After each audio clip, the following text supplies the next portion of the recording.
Hello, everybody, and welcome to the very first Reds Rundown. I'm Rob. He's Joe. Joe, how you doing today? Doing great. It's almost baseball season. Football season's over. We always love all the seasons, but there's something special about baseball season, especially in Cincinnati. Oh, without a doubt. And, Joe and I have talked for a really long time. We did a show many, many years ago together, and we didn't really continue it, but we've been talking about doing one for a long time. And we decided that this would be the best one to do. We're both diehard Reds fans. It's the only sport that I can kind of keep up with Joe in terms of knowledge. So I felt like this was our best opportunity to be able to have the discussions that we want to have. The idea behind the show is that for now, at least, we're going to be doing once a week, likely posting every Monday. I don't know exactly what time yet. Generally, it'll just depend. Probably in the afternoon, though, at least before the games, hopefully. And our goal is going to be to kind of discuss what had happened in the last week, kind of what we're looking forward to, in the week coming up. And we have some special topics because pitchers and catchers are going to be reporting this week. We are recording, pretty much right after the Super Bowl, which means for at least Joe and I, it's baseball season, with a little March Madness mixed in as well. And, we're hoping to, give you guys this weekly. We hope that you all will enjoy it. Please make sure to, subscribe and comment if you are a Reds fan or if you're wanting to learn more about Reds baseball. I think we do have a lot of opinions at a minimum to offer. I don't know about how much knowledge, but I think that that's going to be our big, our big draw is some of the crazy opinions that at least I'm going to have and the more educated ones that Joe will have. So I'm looking forward to it. I think we're going to have fun. Joe, do you have anything else you want to add before we hop into it? Well, just thanks for hosting, man. I know we're technically co-hosting, and there'll be some give and take here, but doing the heavy lifting with the opening and the closing, that's hard work. I'm usually, doing the college basketball show or doing the NFL show where I have to host and do all the work and keep us on schedule. So it's nice just to kind of be here and hang out and talk, especially with the Reds looking like they might be pretty good this year. Yeah, I think that that's going to make it easier. And I'm glad to host, honestly. I do over at my LCS show as well. If you guys are League of Legends fans, you should go check that out. But it's definitely something that I've grown into and I've really enjoyed over the years. So I'm glad we get to do this. It's my one sports show that I get to do. I think a lot of people forget that while I love gaming, sports was my first true passion. So it's nice to be able to jump in and talk about it a little bit more. But I guess the last thing I'll put out there is this show will be coming out on YouTube at the Game House. And then also it's going to be available on most podcasting platforms, I believe, Spotify, Apple Podcasts. I don't know where else it sends to, Joe, but pretty much everywhere that you get podcasts, you will be able to listen to this as well. And if for some reason you want to see mine and Joe's ugly mugs, then you can go to our YouTube channel and check it out. I will say, I feel like I made a pretty awesome overlay, so I'm pretty proud of that one. But I guess, with that, let's just hop into it.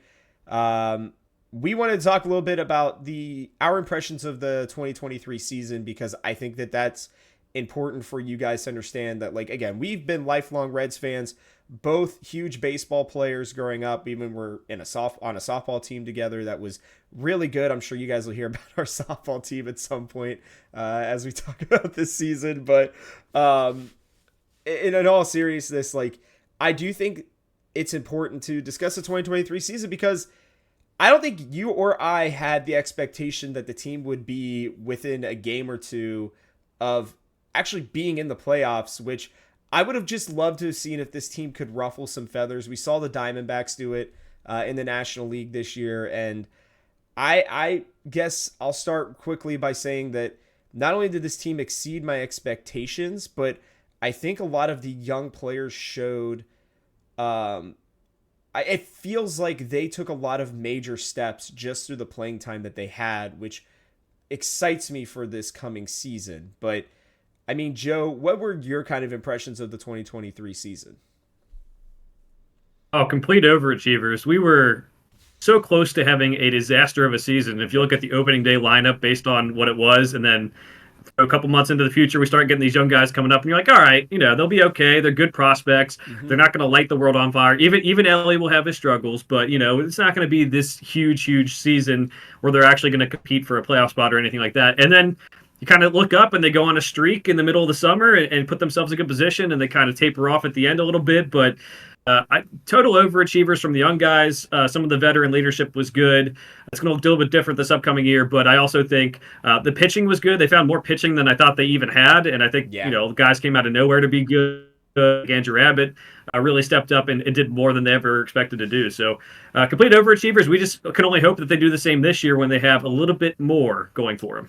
Yeah, and I think that's what's interesting about that team last year is that it was like they just kept getting this new energy every time somebody would come up, right? It would be Matt McClain would come up, Ellie came up, Abbott came up, Connor Phillips even at the end of the season like gave them that last little bit of I think a boost that they needed. Hunter Green came back from injury. It was like every time they needed a little injection of energy, somebody came up. And I do think that there's something about that in baseball, especially. You see it all the time when a really good young top prospect comes up and hits or pitches very well. And I think that this team, preferencing what I was talking about earlier, they went through a lot last season, right? They felt the rush of being in a playoff chase. They also understood what it was like to kind of die out at the end because they were just exhausted, right? Like there's a reason why players like Ellie De La Cruz and Matt McClain and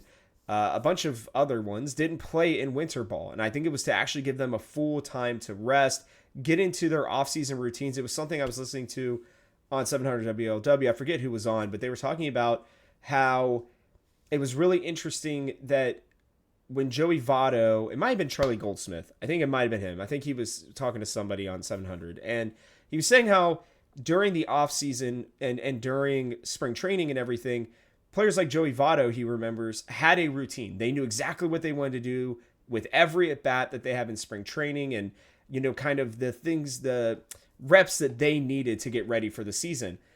What's going to be, I think, really interesting with this team from their 2023 season is how are they going to adjust, right? How have they taken this offseason to really get better, to make the improvements, to make some massive changes? One of the big ones that I did want to talk to you about was I heard that apparently Ellie De La Cruz was training with Juan Soto over the offseason. And I kind of love that, to be honest with you. It feels like somebody who, could really impress on Ellie, considering his strikeouts were so bad. Yeah, I like when good players get together in the offseason workout. You're right. They really did just at a certain point hit a wall. All the rookies hit a wall at some point last year, and it made it tough for the team to go forward and win games, and it's something to be expected with all these rookies. So they have to find new ways to do things, and with the locker room looking a lot different this year, I think in the offseason, if you can gain some knowledge from other players around the league, that's going to be huge because I'll make my point real quick again. I like that they're hanging. He's working out with Juan Soto because I think they're going to need to get some veteran leadership from different places because right now they only have one player over 30 years old as a position player on the active roster. Can you name him? Top of your head. Over 30 position player. Mm-hmm. It's got to be Luke Maile, right?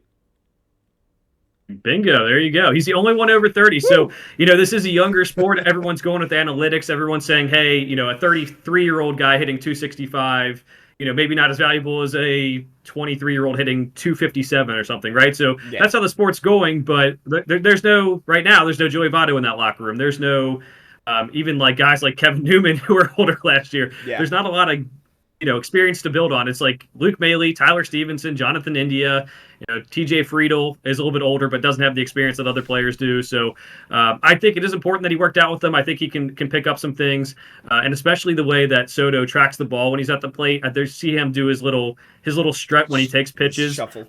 You might think that's a little bit. Yeah, you might think it's a little show off, and it is a little show off. But at the end of the day, I think what he's doing is tracking pitches, and that's what Ellie needs to do the most.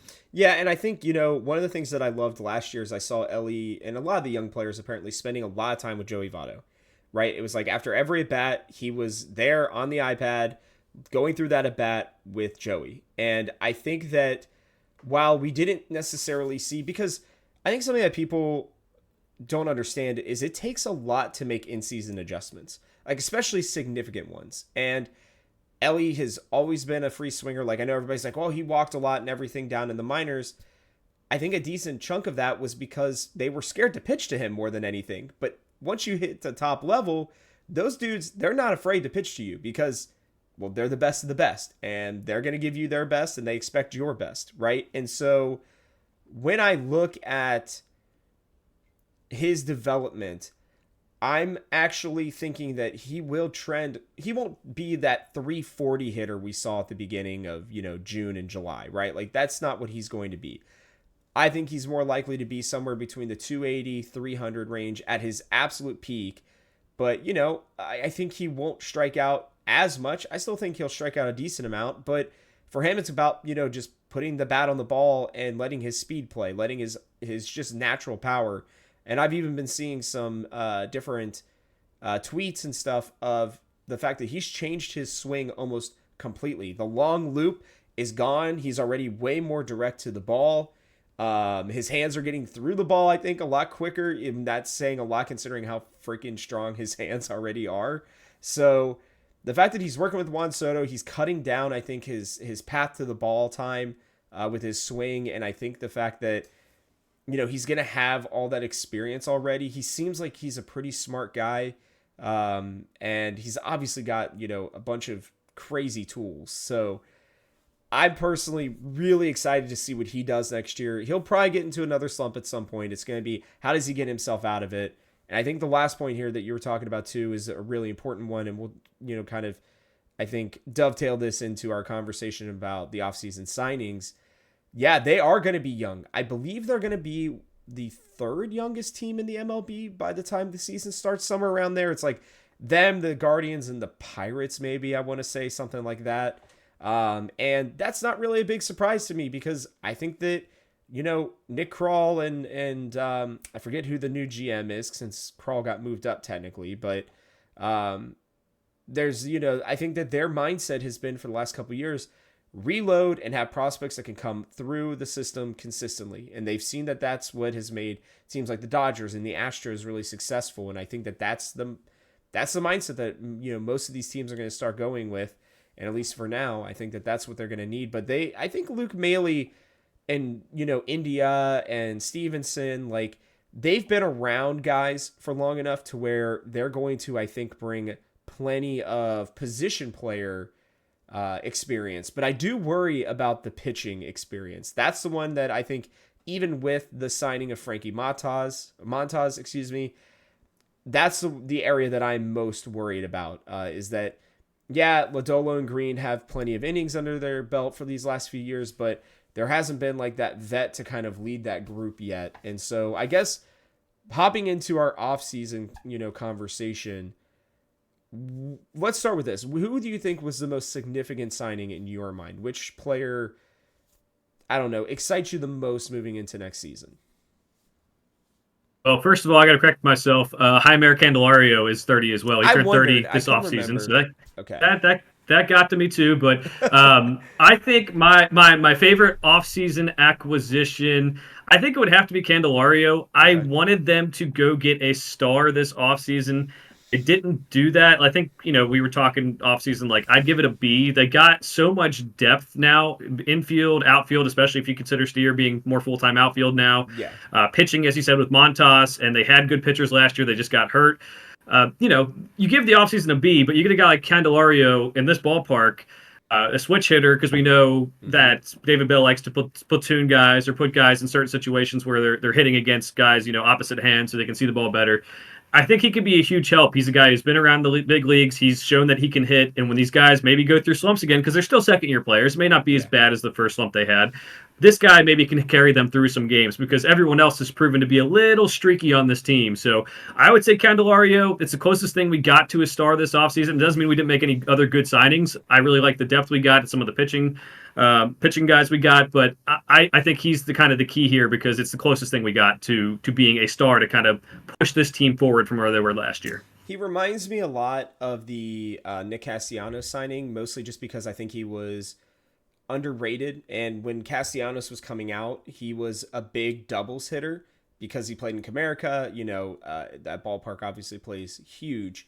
And while I don't think that Candelario is going to have the same impact that Castellanos had on the team in terms of like, energy, being a leader, I don't even know if he'll be as good of a hitter as Castellanos was in Cincinnati. I know he had a terrible season at different points, at least for Philadelphia last year. But I think Candelario is going to add, he's had the big ups and downs, right? He was a top prospect. He struggled at one point. He kind of found his groove in the last year and a half or so. And I think that they're taking a risk on him. But what I really love about that signing the most, it's not my favorite signing, to be clear, but the one that I love about it the most is that there's no risk, essentially. Like, the amount of money they're paying him, sure, like, may seem like a lot to people, but considering their payroll right now, it's almost inconsequential. And I think that's why they did technically overpay for him, is because they were like, hey, if we get the Candelario that we saw last year when he was playing against us with the Cubs, great, he's going to be amazing. If he ends up just kind of being a role player, whatever. We've got plenty of guys that can fill the rest of the infield. So it was a really, I think, low-risk signing for them. I think a lot of people have been like, oh, I can't believe they spent all this money on Candelario. Like, that seems like something you should have, spent for like a star. And for me, it's like, if he pans out to be what they think he could be, then that's the last big bopper that you needed in the middle of the lineup. Then you don't have to put Ellie at 3 or 4, right? You don't have to depend on Steer to do what he did last year and be able to be your middle of the lineup bopper. Like, you could put him in 5 in the order and still allow for Candelario to just come in and just smack. Like, I don't know if this team's going to be huge in home runs, but I love that about this team. I love that we're starting to get away from the home run, strikeout, walk, like the 3 true outcomes, at least for this team. I feel like this team is going to be bat to ball, doubles, running on you all over the place. And they're going to, like, I truly think they might lead the league in steals and doubles if they're playing at their highest level. And I think it's going to be because they have a ton of guys that, hey, maybe they only hit for power in Great American Ballpark in terms of home runs. But dude, their gap power and like Candelario is I think the perfect fit for the rest of that lineup. He like adds that little extra punch. So that's what I love about him. My favorite signing, actually, I think is going to be a surprise one to a lot of people, but it's going to be Brent Suter.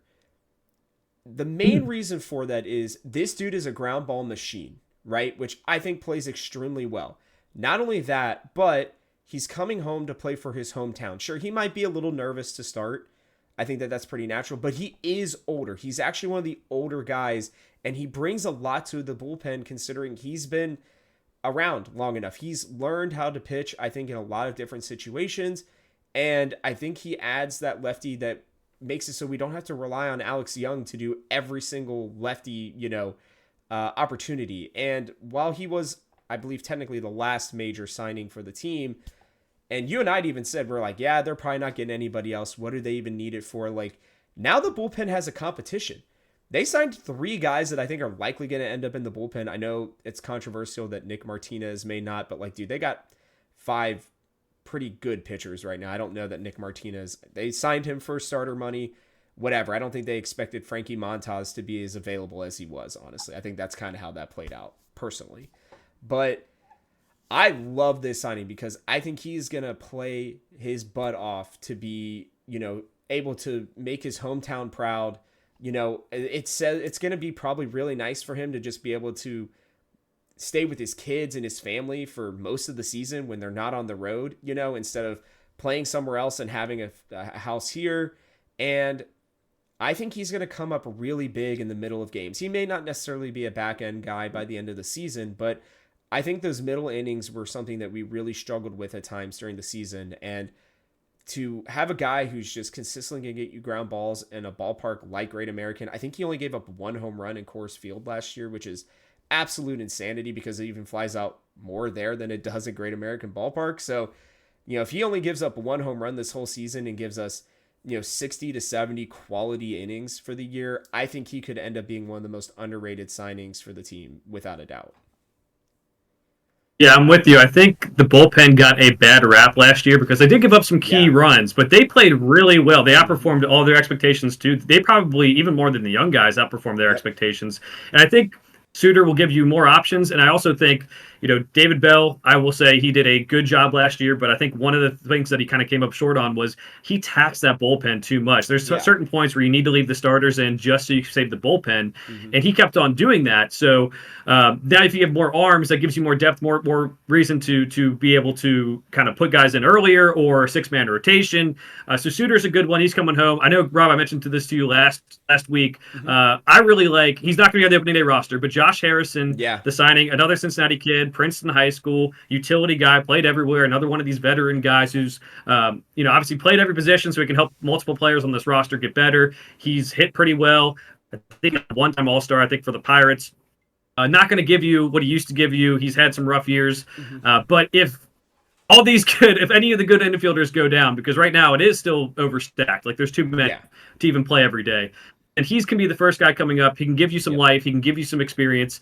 I think my second biggest issue, other than not having a star this offseason, was depth. We said the infield was crowded, but you still need guys who can go in there and get the job done. And they got depth both at the pitching and in the infield. Outfield, not as much. They didn't really get that as much, but they didn't need to either because Spencer Steer's be pretty much full-time outfielder now. Yeah, and I think India's moving to the outfield too for some games. Probably not all the time, but yeah, what are they going to do right now? I mean, Benson and Fraley are going to basically be filling the same role to a certain degree. So I am very interested to see what they end up doing. But I love the Harrison signing as well. Actually, I initially felt really good about it, and then when you and I talked about it, it felt like way better, honestly, because I was like, okay, I'm glad you're seeing what I'm seeing too, because he's gonna probably start on AAA, right? And as soon as one major injury happens, like he's gonna come up, and they will love him to be there just as a clubhouse guy, right? At a minimum, and then the hope will be that maybe he can come in, late in the games and get a big pinch hit or something like that, right? And I think that this, I just want to commend at least to a certain degree, because we don't know the restrictions that Nick Krall and company are working with, but I do think that the building of this roster is night and day from what we've seen in the past. Like, I know everybody's like, oh, they reset every couple years with new young talent. Like, it's never been like this in Cincinnati. If you are a Cincinnati fan, like, sure, I think the last time it truly was similar to this was like the Brandon Phillips, Jay Bruce, Joey Votto era.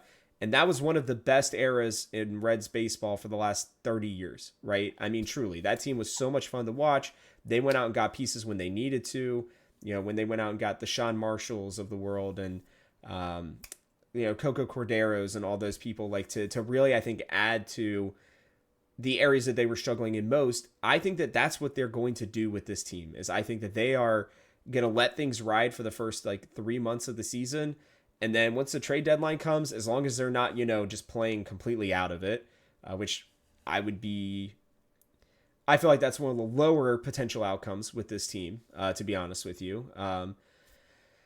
I think that they'll go make a move if they need to. They have so much payroll flexibility. They have way too many. I mean, Edwin Arroyo is going to be just dangled in front of literally everybody, because they're going to be like, we have no use for him. He's a great player, but where the hell is he going to play? So when I look at it, I think that a signing like Harrison, people may clamor for Arroyo if he does well, but I truly think that you're at the point where you don't necessarily need that influx of young talent right now. You're going to need that veteran guy down there at the, down at AAA to come up, gets his reps every day down in Louisville, comes up to Cincinnati. So, there's no doubt about that. I love that signing as well. And I think generally they did a good job. I worry about Pagan and Martinez. I'll be honest with you, because I just don't really know. Like, Pagan has been very hot and cold from the sounds of it, or from what I've seen at least, and seen in his stats. Martinez is one that still baffles me, because I don't think they know what they're going to do with him yet. But he could be a great, middle reliever or late inning reliever. But when you got Antone back and Lucas Sims and obviously our boy Diaz in there, it's like, where is he going to end up if you've got 7, 8, and 9 kind of wrapped up there? So it's a good problem to have. Like, this team feels like it's really, really talented, but all it takes is 3 of those great players to go into sophomore slumps, and then you're needing that extra talent that you have. So I know we didn't mention Frankie Montas too much, so I want to give him a quick little shout just in terms of if he can be what he was on the A's, which I think is more likely than what he was with the Yankees, considering he only played like 8 games for them or whatever, that could end up being like, again, one of those huge under the radar signings that ends up just being massive for them. It was like the Sonny Gray trade. I know everybody's making that comparison just because he came from the Yankees. I'm making it more just because, well, A's to Yankees, to Reds seems to be a good combination. But for me, it's just more of, I think what he has in his stuff in his arsenal is really good. And he's coming off, I think, an injury where he's actually going to be a little more rested than most guys because he basically hasn't pitched in a year and a half.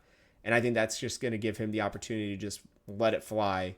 And they're not necessarily relying on him to be like the guy, right? He's just another guy, right? To come in and, at a minimum eat innings, although I don't think they brought him in to eat innings, but I think to, potentially be that higher end 2-3 starter to give, to pair with Hunter Green, Abbott, Lodolo.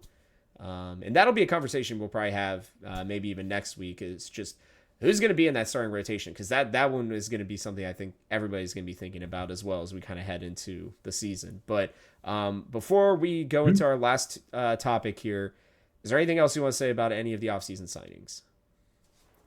Oh, no, I think just comparing it to the Cincinnati Bengals, who we've had our issues with before, I think the depth that they got with the Reds this year is very different than what the Bengals have done. Like the Bengals had a roster where you want to go all in, right? But last year we had talked about they never got a fourth receiver, and when one of the receivers got hurt, that threw everything off. And then this year it was, they never had a second running back. Mixon has to come out of the game. What's going to happen? And Chase Brown showed flashes down the stretch, but this isn't a football show. It's more just talking about having everything filled in. And so I think even guys like Pagano Martinez, if it doesn't work out, who cares? I mean, it's at least we're taking a shot. Same thing with Harrison too. Like he may never take a bat for the Reds. He may get cut before the season. He may just be terrible spring training, which for the most part I don't think matters for guys who are going to make the team. But guys who can make the team, it's important. But still, who cares? You at least tried to do something, get something that you don't have on your roster. And as you said with Frankie Montas, a guy who at least has more experience than a lot of our staff right now. I will say I think the Yankees, Sonny Gray has admitted that the Yankees kind of ruined him in the way he pitched. Yep. So if you can get young guys from the Yankees, maybe to take a chance. I know he's a little bit older now, but get guys who are on the Yankees when they're young. Now we can kind of move forward here with this depth at starting pitching, at relief pitching, infield, outfield. It's the depth is good. And you're right. I think your point about the trade deadline is good because it's something we're not used to. My biggest pet peeve will be if they're at a position to go for it, locker rooms tend to get disgruntled if you don't make a move, if it says that you don't believe in them. So we have young talent in the minor leagues. We have extra guys that probably aren't going to get a lot of at-bats for the Reds this year that have talent. So if we get to the trade deadline, we have all this depth. Got to make a move for a star. If you're in contention, got to get a guy who can play clutch. You have the payroll to do it. You still have a decent payroll where it's not at the bottom of the league anymore, but it's moving up. You still have time to afford all this stuff, especially guys who are like 1-year rentals, just to kind of push this team forward, because I do think they're going to need that. But the roster is very well constructed from top to bottom. It's just that one thing that bugs me is just the no stars, and they can get that at the trade deadline, which is something they didn't want to do the past couple of years because they were still building. But now it's time to go for it. Yeah, absolutely. And I think they're hoping that, if McLean hits 290 again, he's instantly a star, right? Like, I mean, he already played really well. They're hoping that Ellie, can, recover from, I think it was mostly fatigue that really ended up, like, you could tell his bat was slower. You could tell he was even running a tiny bit slower, which for him is still faster than, almost 99% of humans. But regardless, I do think you're right. And I really do think that that's going to be something like, if you guys are hearing anything else in this podcast, just be patient with this team, especially early on, because I do think that, as long as they're within even 7 games, I think, of first place, they will make a move at the deadline. I can almost guarantee it. Now, who's it going to be or what's going to happen? Obviously, we have no clue at this point, but I do think that wherever somebody starts to slide is where they will do it. Even if everybody is playing and hitting well, they will still, like, if there's somebody who's really good, who's available, I still think they will make a move to try to, like, really just increase their chances. So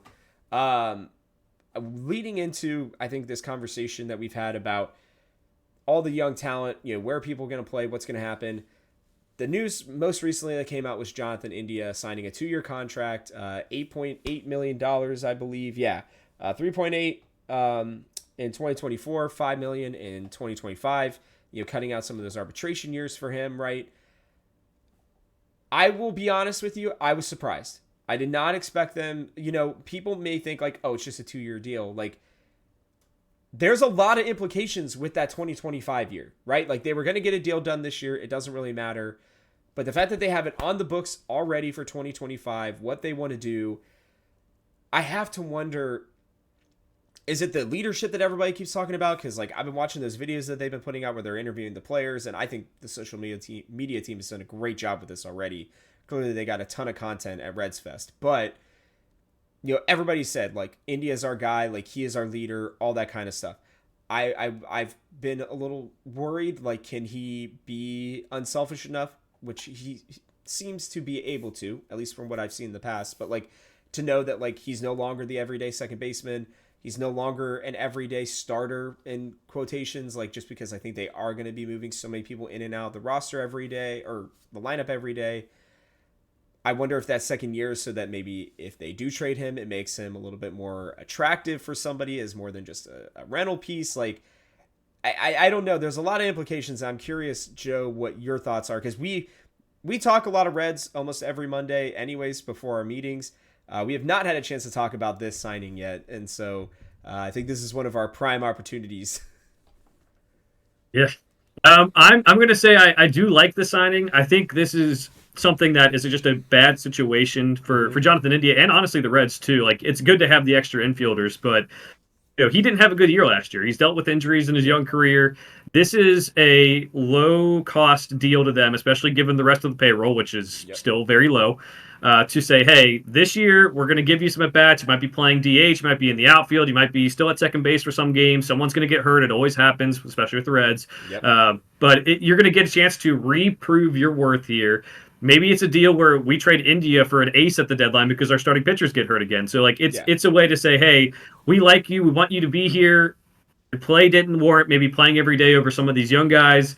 We'll give you at-bats. If you get your opportunity, we think you can do it. But, like, there was no solution otherwise because they couldn't trade him. So that he would just be sitting there. They said the returns in the last year's trade deadline markets weren't that great. They said the returns this offseason, they've had at least discussions. They weren't necessarily looking to trade him, but they've had discussions and they weren't really going to get anything back. And it'd be hard to get something back for someone like India, who on offensive second baseman doesn't bring that much defense. He's okay, but doesn't bring that much defense. And you didn't have a good year last year. Who's going to trade anything of value for that? So I think it's a good situation for all those involved now. But yeah, the past couple of years when he's been on the trade block, this is the only thing I think they could do is just a low cost, low term deal, only 2 years. We'll see what happens. He might be like the odd guy out who has to kind of, like, as you said, be a selfless leader and kind of like keep the guys upbeat and everything. But I think if you were going to pick a guy to do that, India could be a guy who would do that.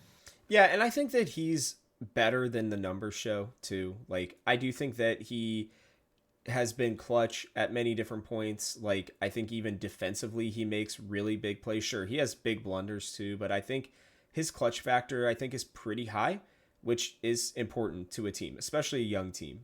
You need that kind of ability to thrive when the spotlight is brightest, right? And so I do think that they're going to give him a lot of at-bats. I do think that there's a chance that he is, which I can't believe it, I think there's a chance he's the starting first baseman on opening day, just especially if they're facing a lefty. And, they put Candelario at DH or something like that. It just really depends on how well he develops there, because they've been talking about him getting a lot of, like, spring training reps and stuff at first base to kind of, help him out there. Because, he's got to know. He's smart. McLean is a better second baseman than he is defensively. Like, there's just no doubt about it. He can cover more area. He's got a better arm. I think he's just that twitch reflex, I think, is a little bit better than Indy's is. But I do like the signing as well. I think it's smart, and I think it does add a lot to his value. And it shows that, like, I think as well, he's not going to have to question what next year is going to come. I think in free agent years, some people thrive and they play really well so they can get that better contract. Other people, I think, maybe get a little nervous or get a little bit insecure. And, they wonder, hey, what's my future going to look like? Now he knows. Even if the Reds may trade him at the deadline, that is what it is. But at least he knows that as of right now, he is a Red for 2024 and 2025, and that is that is in ink. It's not changing. They can't just erase it.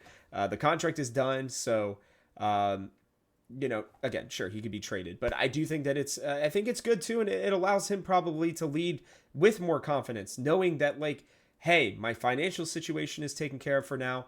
Now I can just go out there, play baseball, and help this team win, because I think ultimately this team is hungry, man. They missed the playoffs just barely, and you could tell that they were all like just pissed at how they played down the stretch. And I really want to see them go out and, for the first time in years, have a hot start. One of my biggest problems, and I love Joey Votto as much as anybody. I'm literally wearing my Cincy Connect Joey Votto jersey right now. But he was always one of the slowest starters, and we depended on him for years to, eventually catch up and everything. I want to see this team come out the gate.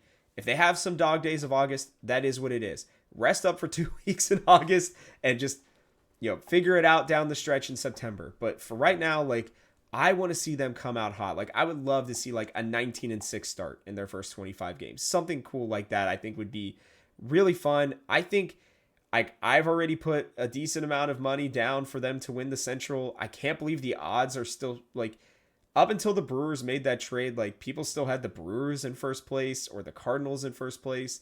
Nobody's even put the Cubs there yet, which is kind of crazy to me as well. But like, pretty much everybody has had the Reds fourth. I think most people think they're going to regress, but I just think that that depth is going to allow them to stay, healthy and rested compared to a lot of other people, because I've seen, and maybe we'll show it at some point on this show, but somebody came up with a full season's worth of at-bats for the entire team, where everybody's kind of like moving in and out, shuffling in and out, basically playing like 5 out of every 7 days, or games, excuse me. And it was pretty enticing to me. I couldn't believe it. So, yeah, I guess that's really my last thoughts on Indy. But do you have anything else you want to add before we kind of close it out here? Yeah, look at like how things changed too, right? Like, so last year, India and Stevenson have to be the guys, or else the team goes nowhere, right? Like, heading into the year, yes, the young guys we didn't know about, so like there was a lot of pressure there. You have this deal, takes the pressure off financially, like you said. But last year, once we got all these guys up, it was a different guy winning every night. Like, yeah, the highlights were like Ellie's cycle game and all the stuff he could do. Matt McClain being more consistent, probably as a hitter. But now, like, yeah, it kind of stinks. You might not be getting everyday at bats, but there's the pressure of being like, you have to be a guy who is the best offensive player on this team. That's no longer here. Yeah. Like, there's no expectation that he's going to hit even 290, 300. That's probably going to be for other guys like Matt McClain, Candelario, someone like that. It's going to be a lot easier for him to step into this role and just kind of play baseball, which is, I think, what makes a lot of players good, is they just don't worry about the outside stuff. Just go have fun, play baseball. Yeah, and I think I want to just tack on to one point that you made there too. Like, I like to remind people, like, especially when I'm talking to like my dad or my uncle or something about it, and they're like, oh, like, this team is good. And I'm like, I don't think you guys realize how good this team could be. Tyler Stevenson was batting 4th at different points, especially at the beginning of the season and the end of the season prior. There's a real chance that he's batting 8th in a lineup that actually uses their 9th hitter in a, I think, very productive way. Making him technically the weakest hitter on the team. And if Tyler Stevenson is your weakest hitter on the team right now, your lineup's looking pretty good, man. Like, I really don't get the, not the hate. Like, I get the understanding that people are worried about them, having slumps, like sophomore slumps. It happens to most players, but I do think, like, having players like India, even having players like Josh Harrison, who could potentially come in if somebody's just really struggling and has to go down to AAA for a couple weeks. Like, to have him come up and insert him in the lineup to get quality at bats, like, it's just, again, I'm really impressed with the way that this team has just dramatically shifted in the last 8 months, essentially. And how they've really, I think, positioned themselves well. And I think that the India signing to me is kind of them believing that he can be the leader that they want. And I think they're listening to the clubhouse and listening to the guys who are like, yeah, this is our guy. And they just decided, hey, this is the price we're setting for India. If somebody wants to meet it or beat it, great. We'll trade him. If not, we need him in other areas, and he's just, I'm sure they had a very long talk during this arbitration process with him about what his role is, what his expectations are, and what their expectations of him are. And I think that this deal signifies a belief by both sides, a little less on the player because they just, at least want to get paid, right? But like to a certain degree, an understanding of where the team is at and how he can really fit in well with it. So, let us know in the comments below too what you guys think of the India signing. Obviously, I know Joe and I are I think pretty excited about it. I do think that it's going to be very beneficial for the team. But yeah, I mean, Joe, you got any closing thoughts on any of the anything that we missed? Anything you want the people to know about your thoughts on the Reds before we sign out? I got nothing more. The only thing I'll say is I'm excited for baseball season. I'm not as big on the whole spring training stuff. I think especially because this roster is, I mean, we have too many guys, so like it's going to be more surprised about who gets cut rather than who makes the roster. So, yep. I'll keep tabs on it, see who does well. But I'm excited for pitchers and catchers to report this week. Yeah, me too. Make sure you guys are keeping an eye out. There's going to be plenty of news coming out. I mean, even pitchers and catchers in first weeks, sometimes there are major injuries. So like that kind of stuff can genuinely, turn an entire season around. That can make that Nick Martinez signing look real good, depending on how they go about it. But no, we really appreciate you all watching the Reds rundown. I don't know if I even said that at the beginning, but yeah, that's the name of the show in case you missed it. You did. See, we're still working on it. This is episode 1. Don't worry, with episode 2, we may marginally increase the I guess hosting at least at a minimum. But the goal is that, like I said, we're going to be releasing these every week. We really hope that you guys will let us know what you think of it, how we can improve this show, how we can better meet your expectations. If you have topics that you want us to discuss as well, especially while we're waiting for the season to begin, please let us know. We'd be happy to discuss, give you a nice little shout out as well. But yeah, with that, guys, we'll catch you on the next one.